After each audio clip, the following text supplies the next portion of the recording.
नमस्कार नमस्कार नमस्कार। कैसे सभी कैसे बता दीजिए एक बार। स्क्रीन पे आते हैं फिर। हाय, हेलो एवरीवन, कैसे सभी के सभी। आई होप फाइन होंगे, बढ़िया होंगे और ढेर सारे मजे के साथ होंगे। ठीक है, स्टार्ट करते हैं आज की इस वीडियो को। लेकिन उससे पहले कल वाली जो वीडियो थी वो जल्दी बंद हो गई थी क्योंकि थोड़ी मेरी तबीयत ज्यादा खराब हो गई थी, तो मैंने इस वजह से वीडियो को उसी टाइम पे बंद कर दिया था। बीच के टॉपिक के बीच में ही मैंने उस वीडियो को बंद कर दिया था। ठीक, लेकिन now things are good, I am feeling much better. Start करते हैं वापस से। ओशन सर्कुलेशन वाले टॉपिक से वापस से स्टार्ट कर देता हूं मैं, क्योंकि फिर बीच में एक फ्लो टूट गया था हमारा। तो ओशन सर्कुलेशन वाले टॉपिक से वापस से स्टार्ट कर लेता हूं। तो ओशन सर्कुलेशन पढ़ेंगे और उसके बाद फिर एनसीईआरटी करेंगे। ठीक है, आओ। ओशन सर्कुलेशन, ओशन करंट्स वाला topic. Ocean currents are streams of water flowing constantly on the ocean surface in different direction. The ocean currents may be warm or cold. ठीक, तो अगर बात करें कि ओशन करंट्स बेसिकली क्या होती हैं, तो ओशियन करंट्स एक ओशन करंट्स जो हमारा लेक होती है, जो ओशन होता है, उसके ऊपर एक पर्टिकुलर डायरेक्शन में जो स्ट्रीम्स चलती हैं उनको कहते हैं ओशन करंट्स। अब ओशन करंट्स की बात करें तो ओशन करंट्स दो तरीके की होती है। अगर हम बात करें ओशियन करंट्स की, तो ओशन करंट्स दो तरह की होती है, वार्म ओशन करंट्स और कोल्ड ओशन करंट्स। ये दो तरह की ओशन करंट्स हमारे पास होती है। ठीक,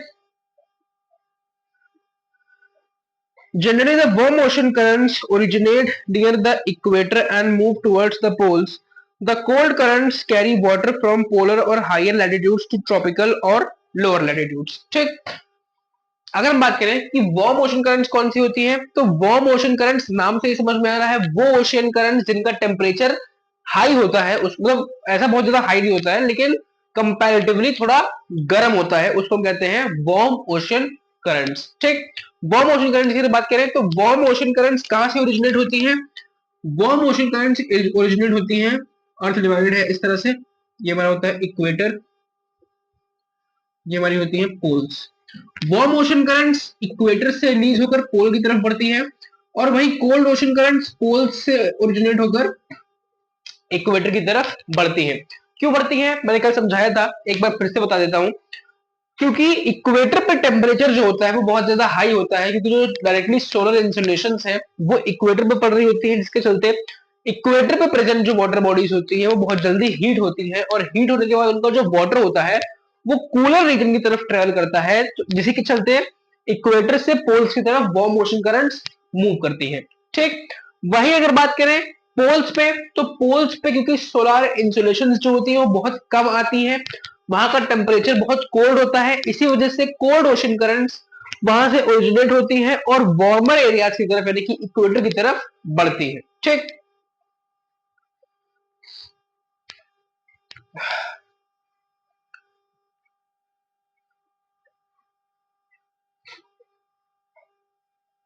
the cold currents carry water from polar or higher latitudes to tropical or lower latitudes. The Labrador ocean current is, हाँ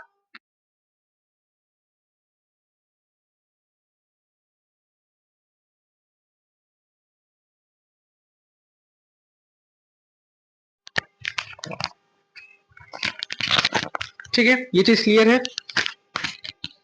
आगे बात करते हैं। The Labrador Ocean current is cold current while the Gulf Stream is a warm current. ठीक, तो जो Labrador ocean currents हैं वो कोल्ड करंट्स होती हैं, और वही मतलब लैब्राडोर ओशन करंट जो है वो कोल्ड ओशन करंट्स हैं, और जो हमारा गल्फ स्ट्रीम है वो गल्फ स्ट्रीम एक वार्म ओशन करंट में आता है। The ocean current influences the temperature conditions of the area. Warm currents bring about warm temperature over land surface. The areas where the warm and cold currents meet provide the best fishing grounds of the world. ठीक, तो क्या बताया जा रहा है, ये बताया जा रहा है यहाँ पे बेसिकली कि ओशन करंट्स जो होती हैं वो कहीं ना कहीं जिस एरिया में जाती है उस एरिया का टेम्परेचर को इन्फ्लुएंस करती है। किस तरह से इन्फ्लुएंस करती है? बहुत सिंपल सिनेरियो है। हमने ब्रीजेस के बारे में पढ़ा है, ठीक? वो ब्रीजेस गाड़ी चलाने वाली नहीं, ब्रीजेस यानी कि जो ओशन की तरफ से विंड्स आती है। तो वही सेम चीज होती है कि जब ओशन करंट्स आती है तो वो अपने साथ हॉट या फिर कोल्ड विंड्स लेके आती हैं, और वही हॉट या फिर कोल्ड विंड्स के चलते क्या होता है, उन्हीं हॉट या फिर कोल्ड विंड्स के चलते हमको ये देखने को मिलता है कि एक जो पर्टिकुलर एरिया है वहां का टेम्परेचर इन्फ्लुएंस करती है वो, ठीक? और जहां पर हॉट ओशन करंट्स और वार्म ओशन करंट्स मीट करती हैं वो बेस्ट फिशिंग एरिया होता है फिशरमैन्स के लिए, ठीक? जैसे मैं आपको बताऊं, अगर मैं तुमको बताने का प्रयास करूं तो मान लो ये हॉट ओशन करंट्स हैं और ये कोल्ड ओशन करंट्स है, ठीक? तो इस पॉइंट पे ये मिल रही है, तो ये पॉइंट जो होगा ये बेस्ट पोजीशन होगी फिशिंग के लिए, best position for fishing.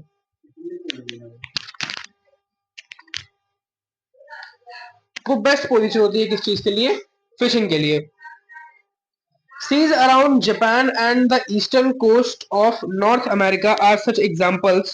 The area where a warm and old current meets also experience foggy weather, making it difficult for navigation. ठीक? तो जापान और ईस्टर्न कोस्ट की जो eastern coast of North America जो है वहां पर ऐसे एग्जांपल्स पाए जाते हैं, यानी कि वो ऐसे एरियाज हैं जहां पर ये हॉट ओशन करंट्स और कोल्ड ओशन करंट्स मीट करती हैं, ठीक? वहीं पे अगर बात करें कि जहां पर ये हॉट ओशन करंट्स और वार्म ओशन करंट्स मीट करती हैं उस पॉइंट पे बहुत ज्यादा फॉग यानी कि धुंध पाई जाती है, जिसके चलते नेविगेशन भी थोड़ा क्या हो जाता है, मुश्किल हो जाता है, ठीक है? तो मैं लगा लूंगा, रुक जाओ, मैं आवाज सकती है थोड़ी, ठीक है? तो अब बढ़ते हैं एनसीईआरटी की तरफ। ये टॉपिक होता है खत्म, थ्योरी के बेसिस पे चैप्टर खत्म, अब एनसीईआरटी स्टार्ट करते हैं, ठीक? हेडिंग डालो एनसीईआरटी सॉल्यूशंस, डालो भाई हेडिंग डालो, वाटर एनसीईआरटी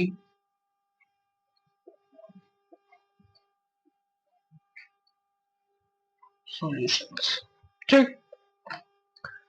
लेट्स स्टार्ट। पहला है आंसर द फॉलोइंग क्वेश्चंस, पहला और पहले का पहला, व्हाट इज प्रेसिपिटेशन, ठीक? क्वेश्चन पूछा गया है कि प्रेसिपिटेशन क्या है। तो प्रेसिपिटेशन का जो प्रोसेस है उसको डिफाइन करोगे, क्या डिफाइन करोगे कि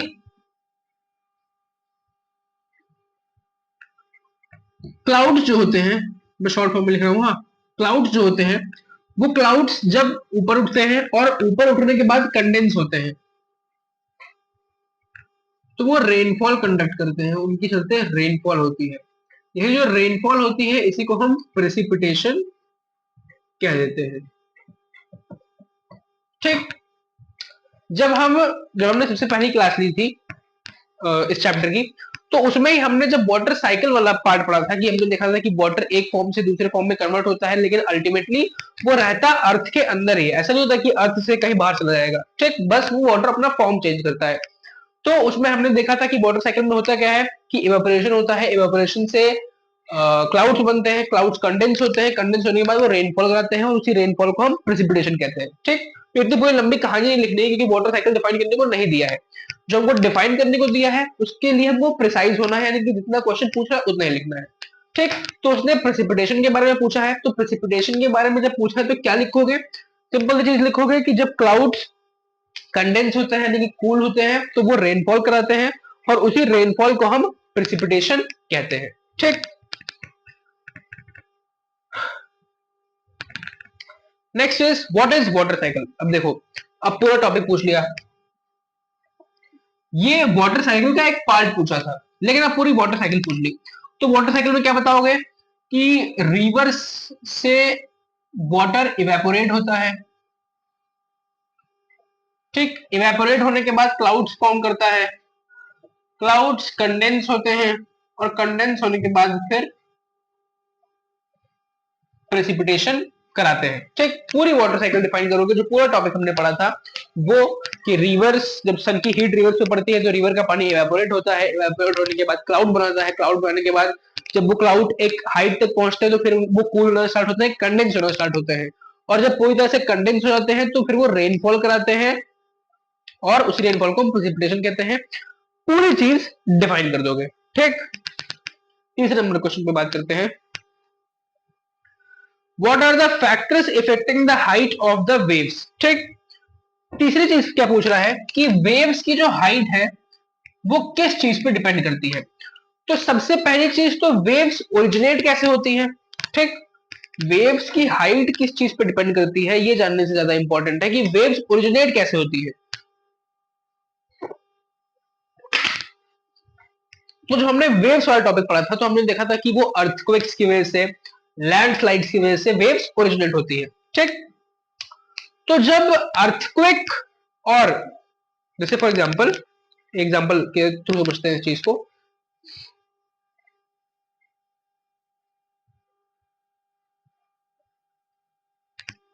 मान लो तुमको अपने पिताजी से डर लगता है। ठीक, तो ये एक चीज है कि तुमको अपने पिताजी से डर लगता है, लेकिन डर क्यों लगता है, क्योंकि उन्होंने तुमको मारा है। कितना डर लगता है ये इस चीज पर डिपेंड करता है कि उन्होंने तुमको कितना मारा है। ठीक, समझ में ये बात। उसी तरह से सेम चीज कि वेव्स डिपेंड करती हैं कि अर्थक्वेक आया है और लैंडस्लाइड हुई है, और कितनी ऊंची वेव्स बनेंगी ये इस चीज पर डिपेंड करता है कि अर्थक्वेक और लैंडस्लाइड का जो अमाउंट है, यानी कि अर्थक्वेक और लैंडस्लाइड का जो मैग्नीट्यूड है, कि कितना स्ट्रॉन्ग अर्थक्वेक या फिर कितनी स्ट्रॉन्ग लैंडस्लाइड आई है, वेव की हाइट उस पर डिपेंड करती है। ठीक, तो वेव की जो हाइट होती है वो डिपेंड करती है पावर ऑफ अर्थक्वेक, कि कितना तगड़ा अर्थक्वेक आया है या फिर लैंडस्लाइड कितनी तगड़ी हुई है, अंडर वाटर लैंडस्लाइड, उस पर डिपेंड करता है कि वेव्स तुम्हारी कितनी हाइट की बनेंगी। ठीक,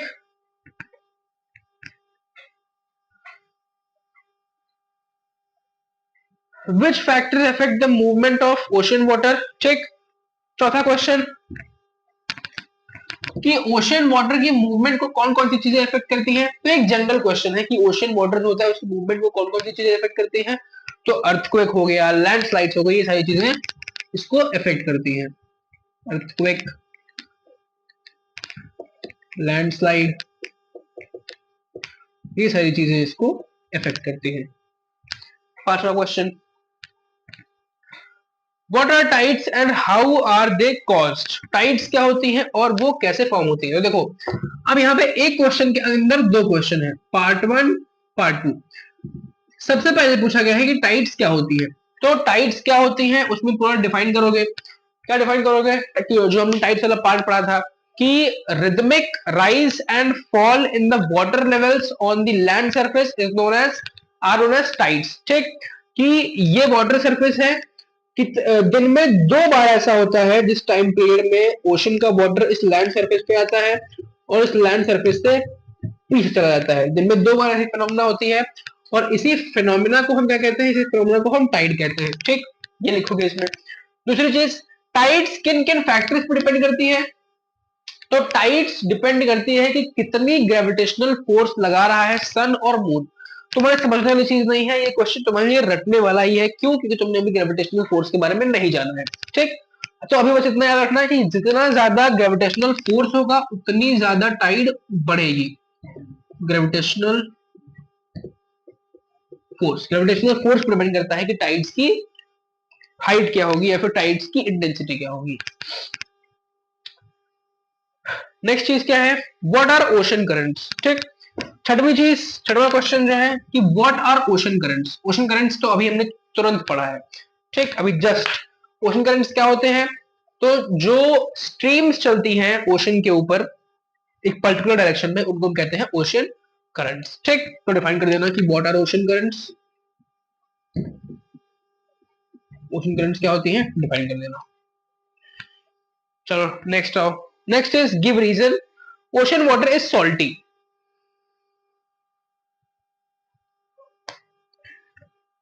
दूसरे का पहला, ओशन वाटर सॉल्टी क्यों होता है? तो बहुत सिंपल सी चीज है। जब इस चैप्टर का पहला लेक्चर हम कर रहे थे तो हमने देखा था कि इस अर्थ पे जितना भी वाटर प्रेजेंट है वो सारा हमारे लिए यूजेबल नहीं है। क्यों नहीं है? बहुत सिंपल सा रीजन उसका ये है क्योंकि ज्यादातर जो वाटर हमारे अर्थ पे प्रेजेंट है वो सॉल्टी है। सॉल्टी क्यों है? क्योंकि उस वाटर में सॉल्ट कंटेंट पाया जाता है। सॉल्ट कंटेंट के पाए जाने की वजह से वो वाटर सॉल्टी है। ठीक। दूसरा question, the quality of water is deteriorating.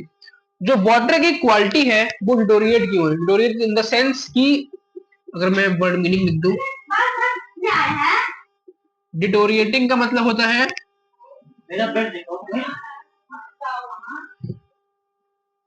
Deteriorating का मतलब बैग लेने आए हैं, ठीक है।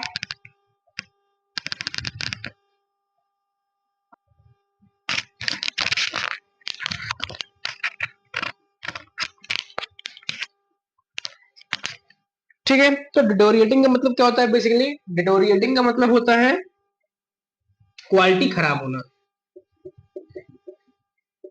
तो डे बाई डे अर्थ पे जो वाटर प्रेजेंट है उसकी क्वालिटी क्यों खराब हो जा रही है? क्योंकि हम वाटर का बहुत ज्यादा यूज कर रहे हैं। बहुत ज्यादा जो वेस्ट प्रोडक्ट्स हैं इंडस्ट्रीज से निकलते हैं उनको हम वाटर बॉडीज में डंप करते चले जा रहे हैं, जिसके चलते वाटर की क्वालिटी जो है वो खराब होती जा रही है। ठीक है। नेक्स्ट क्वेश्चन, वाटर ये हो गया ना। टिक द करेक्ट ऑप्शन पे आते हैं। The process by which water continuously changes its form and circulates between oceans, atmosphere and land. Option है water cycle, tides, ocean currents. दूसरे का पहला, सॉरी तीसरे का पहला,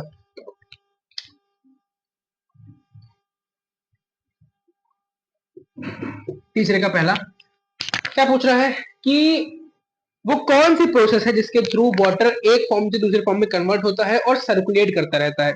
ठीक। तो हमने पढ़ा है वाटर साइकिल वो प्रोसेस होती है जिसके थ्रू वाटर खुद को एक फॉर्म से दूसरे फॉर्म में कन्वर्ट करता है और it keeps circulating. Now next question is, generally the warm ocean currents originate near poles, equator, none of these.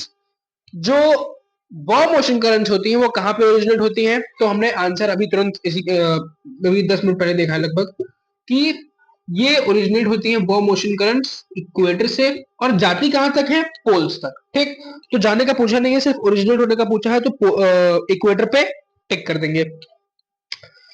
Next is the rhythmic rise and fall of ocean water twice in a day is called tide, ocean current या फिर wave. जो rhythmic rise and fall होता है water का दिन में 2 बार, उसको क्या कहते हैं? तो उसको कहते हैं टाइड्स। टाइड्स। ठीक। मैच द फॉलोइंग पहले, match the following is Caspian sea. छोड़ो, इसका हमने पढ़ा नहीं अभी। अब वो मैच द फॉलोइंग पे, चौथे पे देखो। मैच द फॉलोइंग की एक बहुत बढ़िया ट्रिक बता रहा हूँ। अगर कभी भी कोई एक क्वेश्चन ऐसा लगे कि सर ये क्वेश्चन तो हमने नहीं पढ़ रखा है मैच द फॉलोइंग में और ये मैच द फॉलोइंग में पूछ लिया है, तो इस क्वेश्चन को छोड़ दो। जितना बाकी तुमको पढ़ रखा है तुमने पहले उसको मार्क कर लो, जो बचेगा वो उसका आंसर हो जाएगा जो तुमको नहीं पता है। ठीक। तो कैस्पियन सी मुझे नहीं पता है क्योंकि हमने नहीं पढ़ा है इस चैप्टर में। ठीक। तो कैस्पियन सी को छोड़ो, बाकी मैच करो जब तक। सबसे पहले बात करते हैं टाइड की। तो टाइड क्या है? Periodic rise and fall of water. तो सेकंड का बी मार्क करो, सेकंड का B. Third is tsunami, strong seismic waves, C mark करो। लाइन से है क्या answer? Fourth is ocean currents, streams of water moving along different path, D. Sequence में भाई ये पक्का जान गया मैं, सीक्वेंस में है। No next is Caspian sea, largest lake. पहला इज, पहले का ए। ठीक। सीक्वेंस में है, सीक्वेंशियल ऑर्डर में है। नो नेक्स्ट चीज फॉर फन, फॉर फन हमको करना नहीं है, यानी कि हमारा चैप्टर जो है वो खत्म हो चुका है। तो हम क्या लिखेंगे? हम लिखेंगे chapter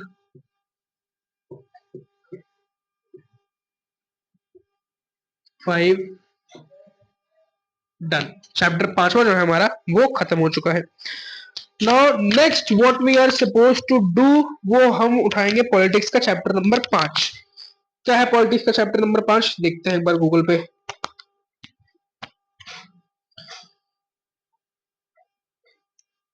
chapter 5 of class 7th politics. Chapter 5 of Class 7 women Political change Science the Civics world. is titled Women Change the World. ठीक, वुमेन चेंज द वर्ल्ड ऐसा गूगल पे दिखा रहा है, मैं चेक कर लूंगा एक बार। तो अगर अच्छा चैप्टर का नाम थोड़ा लिखने को, नेक्स्ट जो टारगेट है हमारा वो है chapter number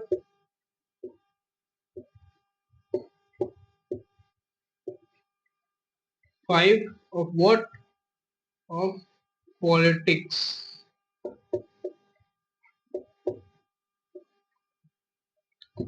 chapter number 5 of politics, क्या कर रहा हूं मैं भी, पॉलिटिक्स।